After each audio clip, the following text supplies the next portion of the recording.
Elimizin değerli şairi oğlu Vahid Aslan yazır ki,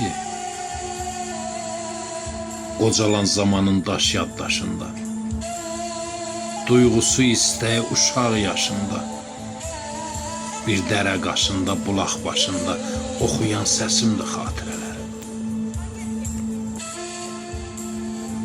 Kədərli gözlərə qaynar baxışı, küləkli payızı, boranlı qışı, bir tənha söydü dəli yağışı, sevmək həvəsimdir xatirələr.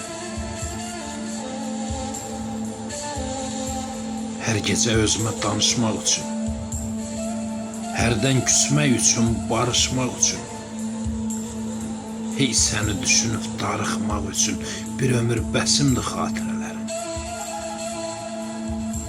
Bir ömür bəsimdir.